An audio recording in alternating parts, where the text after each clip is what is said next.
Hi everyone, this is Laura Fantuzzi. I am with Jenny Crockett, who's part of a group operating off the west coast of Scotland called Coasts. Hi Jenny, would you like to introduce yourself a bit and tell me a bit about your background that led you to working for Coast and protecting your local marine ecosystems? Sure. So my name's Jenny Crockett and I manage the outreach and communications for the community of Arran Seabed Trust, also known as Coast. Formal training, I'm a marine biologist. That's what I did for my undergraduate degree at the University of St Andrews. Following a couple of years of travelling and working around the world, I came back and did a master's project at the University of York. This was in marine environmental management. As part of the master's, I had to do a dissertation on site, collecting my own data, analysing and studying that data. And that brought me up to the Isle of Arran to do some research for Coast. I was doing benthic surveys of the seabed that were baseline surveys before protection measures came in around the island. So I was here for a couple of months as a student.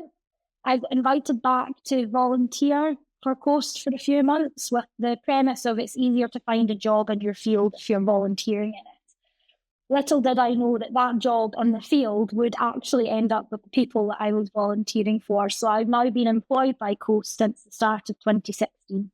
And that's how I got to the position to where I am today. And so you mentioned doing ecological surveys in your time there. What, and obviously from working there, what can you tell us about the marine environment there? If you had to paint a picture and sell some dream. Okay, so the surveys I was doing was primarily looking at habitats that had been subject to unsustainable fishing methods. So bottom towed fishing, namely scallop dredging and bottom trawling for prawns. Therefore, the habitats I largely witnessed on those surveys were pretty barren and destroyed and beginning to recover, but hardly because fishing was still allowed in these areas at that time.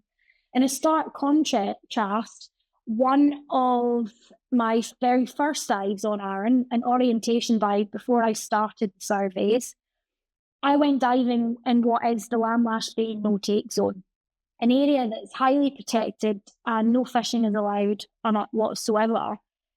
That area is thriving. There is so much diversity of life, so many species, and what just remains ingrained in my memory is this first dive I did in the no-take zone, and we encountered this massive lobster that was hiding in between a couple of big boulders, and the boulders were covered in life.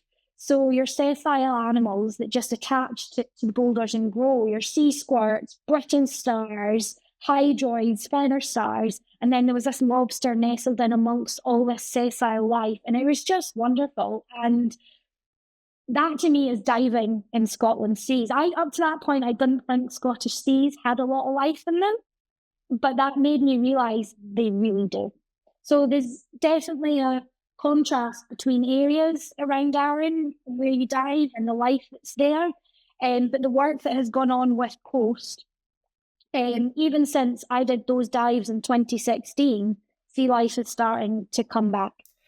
It's interesting the contrast that you describe between the areas where bottom trawling is allowed and is completely removed sea life, and then the protected area. What has been the role of Coast in protecting areas like that? Sure. So Coast has been around since 1995. We were founded by two local scuba divers, Howard Wood and Don McNeish, who'd been diving the waters around our island for many years. And over those years, they'd witnessed firsthand the detrimental impacts of unsustainable fishing in our seas. Not just unsustainable fishing, but also overfishing of the species in our waters. And they realised that fish were literally disappearing before their eyes and habitats were being destroyed. And they very quickly saw that they needed to try and do something to allow our habitats to be there for future generations and try to recover the fish stocks and the species that had been lost. Don had connections to the Southern Hemisphere, and in the early 90s, on a return trip from New Zealand, he came back absolutely inspired and said to Howard, I know what we need to do. Out in New Zealand, they're trialling marine reserves, areas where certain fishing is allowed or no fishing whatsoever is allowed, and they're seeing the marine life return. That's what we need here in our waters. So Howard and Don, without any sort of formal training, set about to do just that, get a community marine reserve set up in Lamlash Bay. It was a really steep learning curve for Howard and Don. As I say, no formal training in marine biology, just this innate desire to protect and recover what they enjoyed growing up with and allow it to be there for their grandchildren. So their first point was to try and educate and get other members of the community on board. To inspire people to protect the ocean is quite a difficult thing, especially back then, because it's invisible. Unless it's on top of the waves or living by the sea, what's underneath, especially 15, 20, 25 meters down, people have no idea. So Howard became self-taught in underwater photography and videography and started collating what is now today a huge archive of video evidence of, yes, the wonderful marine life and habitats we have out there, but also the detrimental impacts that humans have on our seabeds. So they brought the underwater world to life, and they took it to community events, community groups, talks, anyone and everybody who would listen, they were speaking to. And they built up this community support that was coast for or is coast to this day. It took 13 years of hard campaigning, so not just building the community support, but lobbying the government to make them realise that Scottish seas were worth protecting. And in 2008, the no-take zone was legally enforced. It was a journey. There were many hurdles. Howard and Don worked with scientists to train up in the scientific techniques to record what species and habitats they were seeing, because the government ultimately would only listen if the hard research and evidence was there. But in 2008, they celebrated. After working with, as I say, government, scientists, fishermen, most importantly, they helped determine what area of Lamlash Bay would be the no-take zone. They finally got the no-take zone established in 2008. Fast forward a couple of years, Coast became a registered charity in 2011, and that's when we got our first member of staff on board. Andrew was brought in to work on a marine protected area proposal, so a much wider area of protection around the south of the island. The only part of that that's the no-take zone is the existing no-take zone, a small 2.67 square kilometre area in the north side of Lamlash Bay. The marine protected area was a 4-year campaign, so a shorter campaign, but still a long campaign. The proposal went in 2012. In 2014, the South Arran Marine Protected Area was officially designated by the Scottish Government as part of their suite of 30 marine protected areas around Scotland. However, that was but a paper part. The lines were there on paper, but there was no legal enforcement of the marine protected area when it was announced.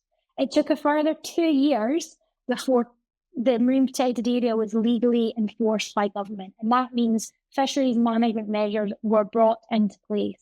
So today, the 280 square kilometre marine protected area excludes scallop dredging from its entirety, and prawn trawling is only allowed in the outer few edges of it. Within it, we promote sustainable fishing, hand diving for scallops, creel fishing or pot fishing, and also sea angling. And that means that the protected areas, so the MPA and the no-take zone, provide this really unique footprint to look at how habitats and species can recover with varying levels of protection. So Coast Coast used videos and footage and really visual materials to kind of get public support and to get the community together. But then they also used, you guys also use data to get governments on board. And so it seems like both are important to move things forward. And it's funny because my rowing team, as part of GBR Challenge, we're also collecting data and we're aiming to do a lot of storytelling. So hopefully ticking all those boxes. Yes, so education is a key stream of Coast, absolutely.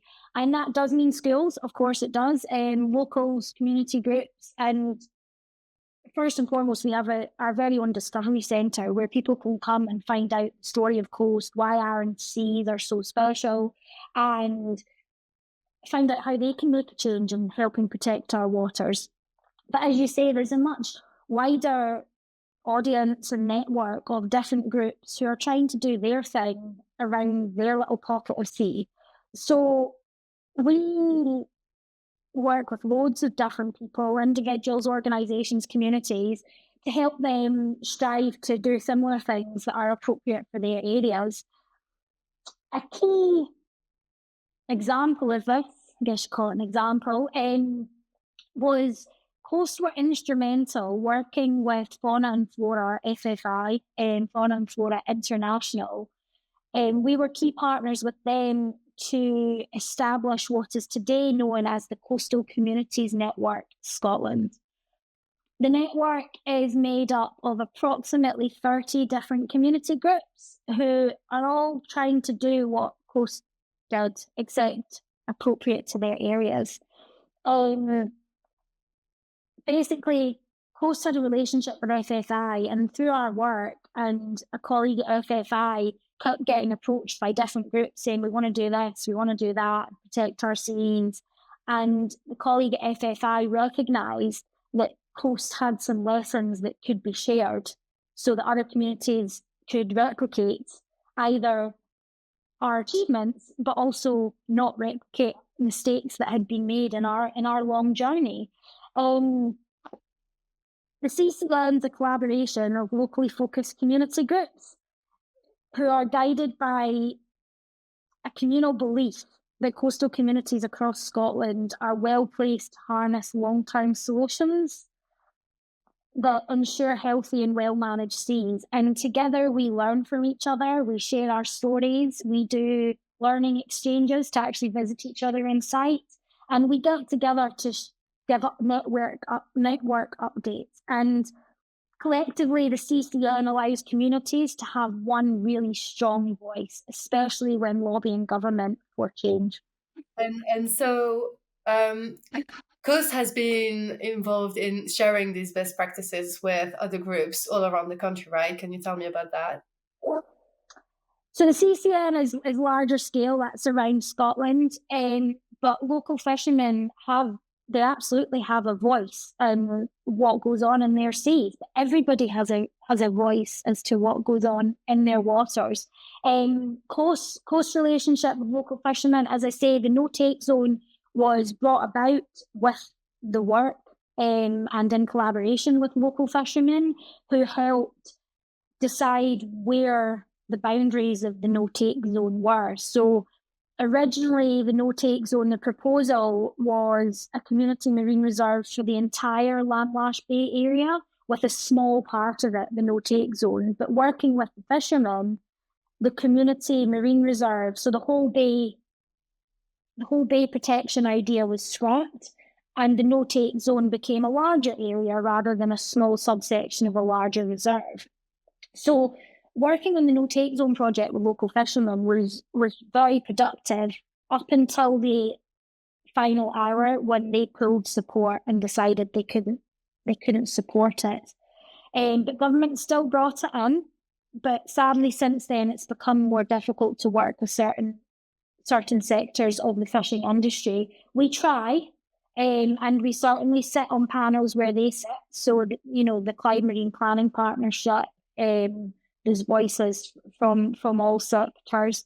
On Arran, the local creel fishermen, we've worked with over the last 10 to 15 years whilst doing research on the no-take zone and marine protected area in forms of chartering local Creole boats to help us with the research that we're doing, and promoting their sustainable seafood catches, because they do catch prawns off the island in the areas that they're allowed to, and sell it on to local businesses. And that's obviously a fishing practice we are keen to support. And as well as contributing to research, fishermen can also tap into the value of living ecosystems, such as tourism, through diving and snorkeling holidays and other water sports. For sure, you're seeing that the reach and the reach of marine conservation and appropriate marine management and the recovery of habitats and species is far more far-reaching than the habitats and species it's targeting. Because as you say, it suddenly becomes a place where more scuba divers want to come and have a look because they've heard that it's a great place to see a variety of marine life.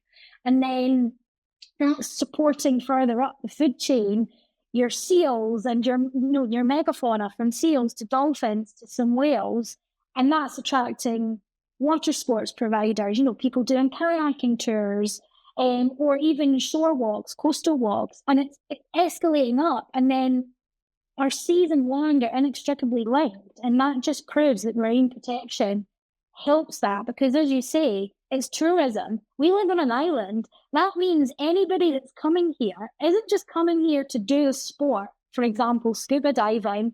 They need a place to stay. They need a place to eat. They're inevitably doing other activities whilst here and exploring the island. They're shopping, and suddenly the whole community is supported by a thriving marine ecosystem.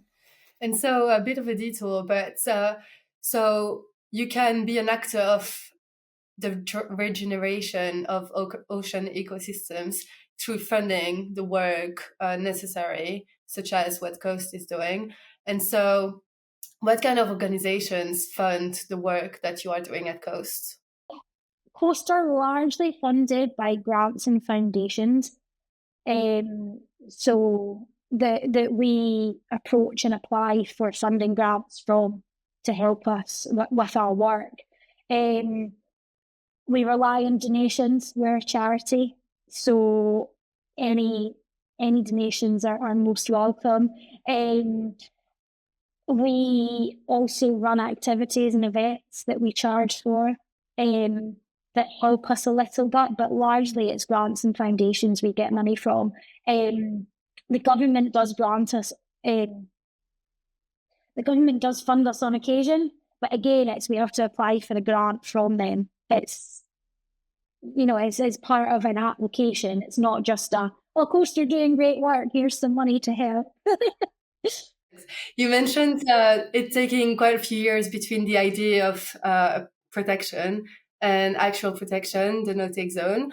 And you also mentioned sharing the lessons learned with other groups. So can you talk a bit about that? Like, what were the setbacks and the things that you've now got under control, and that could be used by other groups to speed up the process?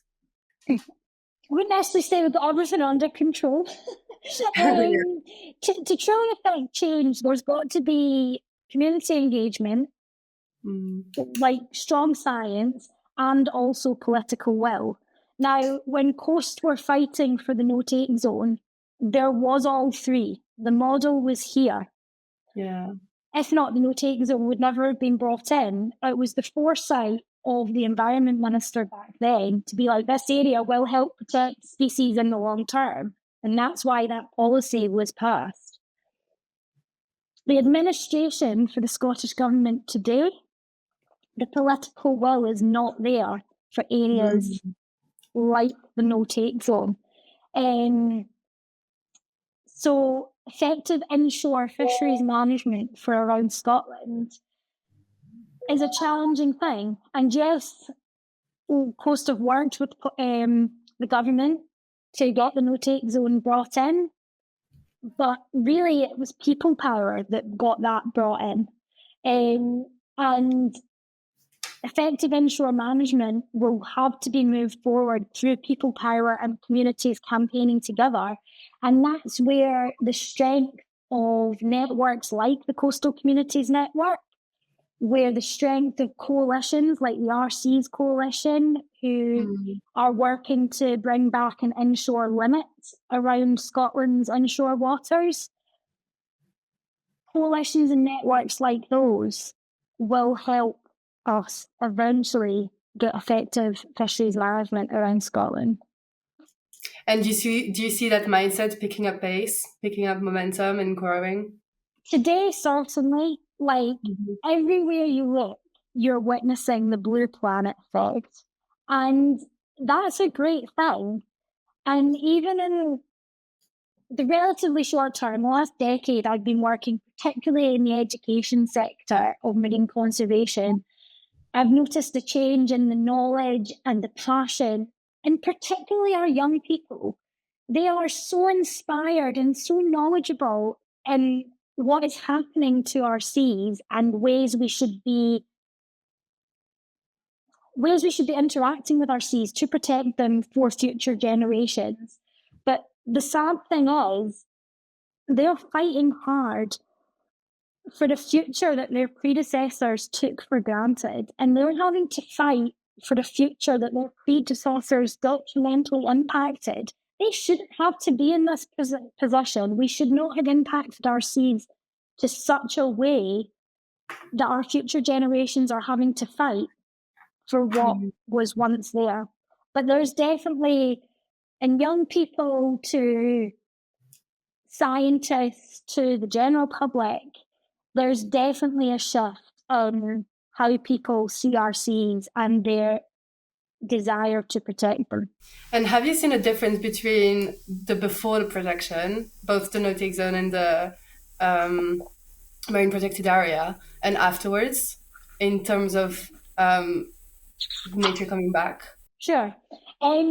So yeah, part of what Coast gives is research. You need to have the research to prove that protected areas are working. If we want to ask for more protection or protection of Scottish inshore waters, and as I say, the protected areas around here are such a unique place because you've got that zoned fisheries management with an area that's absolutely no fishing whatsoever. So a couple of highlights on some of the research that has been done in the protected areas. If we look at king scallops, which are a commercially important species around Scotland, since the no-take zone was monitored since monitoring of the no-take zone began in 2010, up until 2022, so 12 years of data, we have seen scallop density increase by 352%. Wow. Within the marine protected area, since that was first protected in 2016 up until 2022, which is 6.5 years of data, scallop density increased by 853%. Wow. Now, that's just one key species, but the figures are there. Protection is working. That's amazing. Wow. Amazing stats to post. Well done. And final question, what is the Sea Change? Because Sea Change is the name of my team. So, and Sea Change is, we chose that name because it's a play on words where we can see changes, both negative and positive in the sea, and the ocean is changing, etc. It also means a change, a paradigm shift, a big change in perspective. And so in both those meanings, the paradigm shift and physical changes, what is the sea change that you want to see locally, at the country level and in the world? I mean, I think this probably is appropriate for both local, national, international level, is we want to see it recognised that local communities have the power to demand and affect change. It's what's happened around Arran. And by local communities demanding a real voice in the management of what is legally a public asset, that's crucial to get politicians to regulate the marine environment effectively. And ultimately that will then help it return to a healthier and wilder state. And that is what coasts want. Yay. Thank you so much for your time.